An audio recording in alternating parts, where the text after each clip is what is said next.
So I want to take this video to start talking about midpoints. Mathematically, you already know kind of intuitively what midpoints are. I need to give some formalization to that understanding and do some reviewing and some examples to help flesh that all out for you. So a couple of definitions in this video. First off, the word bisect. You may know it kind of from normal non-math English uses as to mean cut in half. And that is a perfect definition. When we bisect something, we cut it in half. But it's a problematic definition in geometry because we use pictures so much. And how do I show on a picture that a segment has been cut in half or an angle has been cut in half? So while cut in half is a good definition, for geometry, it's not a very helpful definition because it doesn't show me how to draw that. So a definition you're going to hear me using is it cuts a shape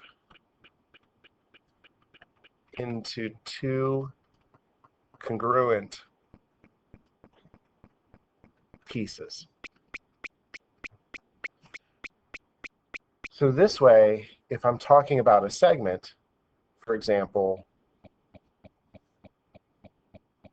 if I have segment YA, if I want to bisect this, I would say, okay, let's cut here. And on my drawing, these two pieces should be congruent. And then this point is the midpoint.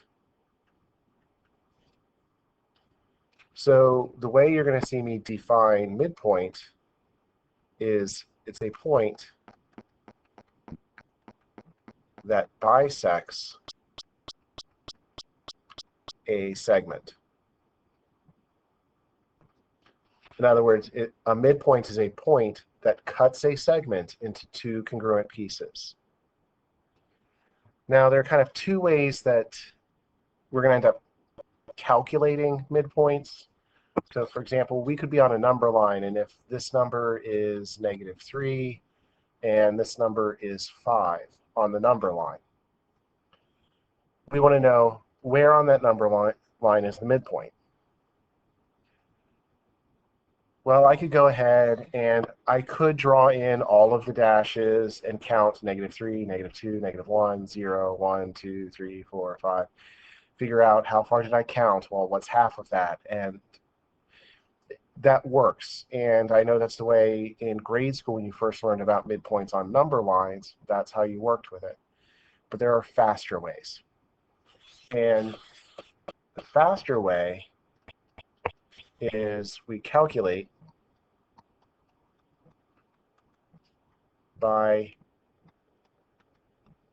finding the average of the endpoints.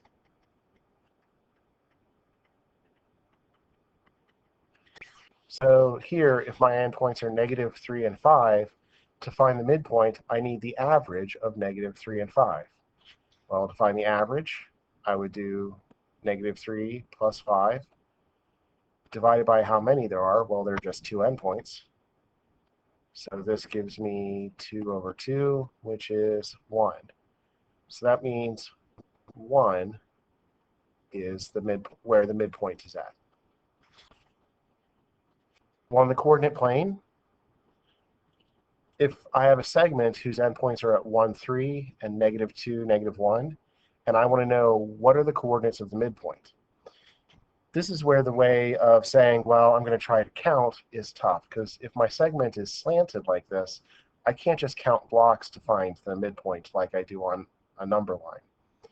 But if I think of finding a midpoint as finding the average of the endpoints, that still works here.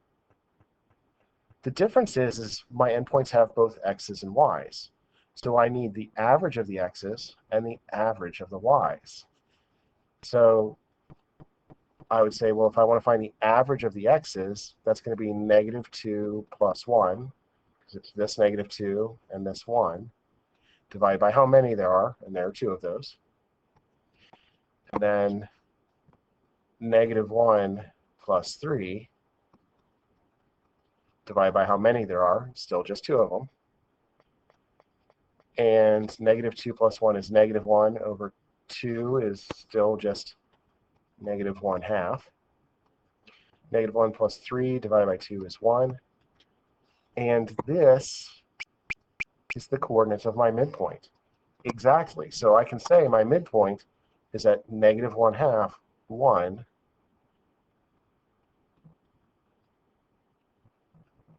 And it's not without, and there's no doubt about it. There's no guessing how far I've moved. That's exactly it. Now, in Algebra 1, you may have seen what's called the midpoint formula.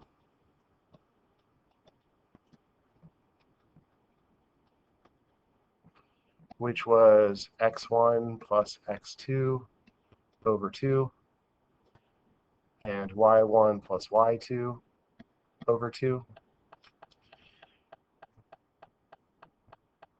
All this really is a formula that says, that's saying, let's find the average of the endpoints. So I will admit, I don't memorize the midpoint formula. I just think of it as find the average of the endpoints.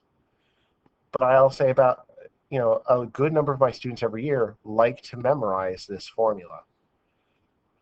One thing to watch, a common mistake is with the midpoint formula, these are pluses, whereas in the distance formula, we subtract.